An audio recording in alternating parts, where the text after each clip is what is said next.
Lots of attention on Pininfarina. Yes, now no longer just a design house, but a manufacturer of that. And Anand Mahindra is one of the big reasons behind why this has materialized. Can I say that, Anand? You can say whatever you like. I've never been able to stop you. Thank you. All right, now you've stopped me. But no, but I don't say that in a sort of frivolous way. I think the reason why this car has come to life, why the brand now is a manufacturer of vehicles, is something that I know they wanted to do for the longest time. But the fact that you've been able to help materialize that dream has got to be special. It is, in fact, during the launch ceremony here this morning, Sid, I actually alluded to the fact that when we were negotiating to acquire Pininfarina, I had this one seminal lunch with Paolo. And there were other suitors for the company. But in order to try and clinch things in our favor, what I told Paolo very truthfully was that the real critical reason for us to invest in Pininfarina was because we believed that it was important to fulfill the dream of his grandfather, Battista, who spent his entire life designing vehicles for other people. But somewhere inside himself, we are sure, had a dream that, like his friend Enzo Ferrari, he wanted his name on the name of the company and the only badge on the car. And obviously it was a very emotional moment today because I looked out to him and his mother was here. Really? Paolo's mother was here. I brought her It was up. crazy crowded. Yeah. I saw that. And I said, Paolo, I think I'm most delighted because we are now fulfilling the promise I made to you. It's of course that on an emotional level, it has its own space in terms of maybe them making that decision to go with Mahindra. But even the environment that we're in, or the time period that we're in, do you think that kind of has also helped clinch things in not just your favor, but just the way Indian businesses are viewed? The fact that the world has changed, and the fact that even this product, maybe if it was 10 years ago, would not have been this car. So the fact that you can now look at Electric modularity thanks to EV, where you don't need a full-fledged, massive setup to be able to bring something like this to market. Absolutely, and that applies not only to electric, but frankly the ability to create an ecosystem and to manufacture by outsourcing a lot more of a vehicle than was previously possible. That applies even to conventional cars.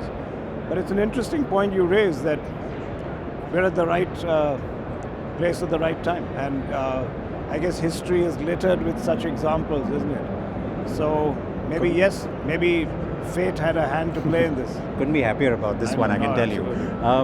There's a lot of times your critics argue that, hang on, what is the plan here with Mahindra Automotive? On the one hand, you have, this is the latest thing now that they have to harp about, but even when you did Gen Z, for example, the assumption is that anything you do must have resonance in India, that, you must launch in India. You've always said that doesn't have to be the case.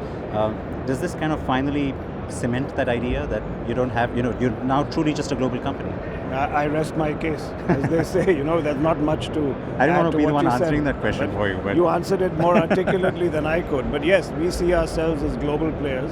I keep getting asked, when is the Gen Z? Well, right? Yeah, when is the Gen Z going to be in India? I said it's too expensive for India. Yeah. Does the technology we developed in the Gen Z have value in creating an electric two-wheeler in India? Yes, of course it does.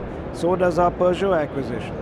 But that's a different market and a different segment, and we will eventually, like we did in creating the Marazzo, leverage our global network of products and competencies to develop the right products for whichever markets we play in. It's a global game. And within that, then, does that make it easier in a sense for you as a business interest to only target one region or one geography with said product? There's never one silver bullet for anything, but I don't think you should say that one product developed only for one market makes sense. In India, that's history, and of course India happily has become a scale market, so you can do that. But I believe even the largest companies in the world are seeing value in developing platforms. So what you have to do is now look at being very economical in developing some core platforms and then tweaking those platforms with different top hats or with different accessorization or with different variants, which then allow you to target a specific market. But the days of simply taking a product which you sell in one market, lifting it up and parachuting it in another market, those days are gone. No, but does that also help accessibility? Because these different markets and different products that we're talking about often operate at very different price points. So from a group perspective, that kind of scale or economies of scale helps, isn't it? When you talk about rationalizing some of the development. Absolutely. That's the whole rationale behind platformization.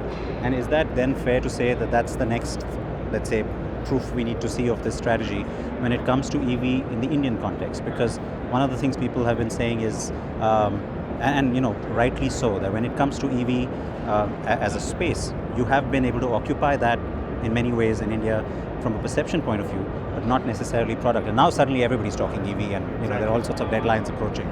So for I that love next talking jump, to you because you always provide the answers to your questions better that's than I not a good could. thing, That, by no, the way. that I figured it. But Not for me I'd anyway. only add one more thing, that it's not just EVs.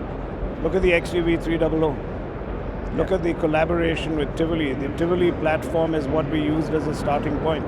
So why EV? It's true for any other product as well. No, but the chasm that exists where you need to make that big jump in terms of consumer acceptance, even in volume terms, just sheer volume terms, is tougher on the EV side. Of course it is. So therefore, to productionize that, Exactly. how much of that now comes through all of this other experience is what I'm asking. It does, Compared to just and Mahindra Electric. let's not leave out Formula E. Yeah. Oh, of course. I'm so thrilled that coming in here, I could walk a little Yeah. taller because we are leading the You have good wheels. leading the league in terms of both team championships and driver championship. It would have been a little awkward if we were at the bottom of the pile, I would say that. That's a good season. But clearly, the assertion that Mahindra brings cutting edge technology, race to road technology, could not be more true today. But you mentioned the TUV300. Sorry, Great. XUV300. XUV300. Wow, I shouldn't be getting that wrong. The kind of response that it has generated, does that surprise you in some ways? Because there was a lot of expectation, of course, because the product itself brings, let's say, a new benchmark. But still, coming from your brand, it's really getting a massive response. I'm still tracking the response. So what you're telling me is positive. It's early days. Good. It's early days, but you're right. If you look at social media metrics, the degree to which this product launch was followed, staggering. Never before. I think you said it in your videos on this as well. You haven't had that kind of response. It's our most watched videos I'm on still trying to YouTube. figure it out. You tell me why. Maybe because of those benchmarks, the fact that it moves, and I think coming from your brand, there's always this, people assume that perception has changed to the extent where now nobody wants to give you a chance, but that's not actually the case. I think when they get what they want from your brand, they're happy to quickly pick it up. That's nice to hear. And one other thing that has been happening, which of course, which has surprised us. The XUV, I won't say surprised, we had huge hopes and we are happy that those hopes have been fulfilled. The Alturas. If you asked me 3 years ago, how confident are you that you can actually make Mahindra a serious contender in the 30 lakh plus price range, I would have said, look, I'm not 100% sure. But today I think, we have a way. And when that new generation was breaking cover, I remember all of you saying, well, probably not for India at the time. Exactly. And that's got a waiting list right now. Yeah. So I drive it myself. So I know that it's a car that's, in fact, hugely underrated, in fact. I think we're underpricing it, which people recognize. And that's why the great demand for it. All three new products have got this amazing response, which I'm sure is great for you and the team. We have this big high here now, and like you said, Formula E as well. Where do you go from here? What's the next mountain? You make it sound like I should quit while I'm ahead. No. I certainly hope that's not what you're thinking. No. Let me keep you guessing. Watch this space, as they say. Otherwise, you won't want to talk to me again if I tell you everything that's You in think store so? right You now. know that's not true. But there's a lot coming up, and we've got a number of new interesting launches coming up, which I know you're going to love. But is that true of the Indian context, or are you saying even globally there's a lot of things that you're still looking at which could be new ground? No. we don't go out and target some acquisition globally. I've always said that acquisitions have to be followers to strategy, not lead strategy. When you go out and say, I'm going to acquire something because I have to, you normally end up in a ditch. So the question is, if we find something that's going to bolster our global strategy, whether it's a geographic expansion or a technological competency acquisition, we will do it. But it's not like we have got a war room chart saying we are going to acquire the following things next 2 years from now.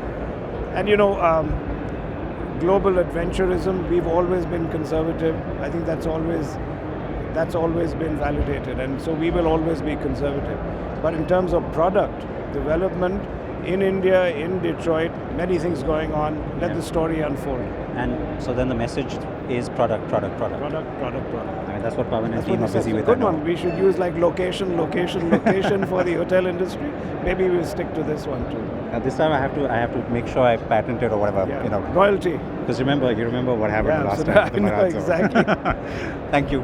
Always Pleasure great to see you, and Take congratulations care. again. Thank you so much. This is special. Thank you.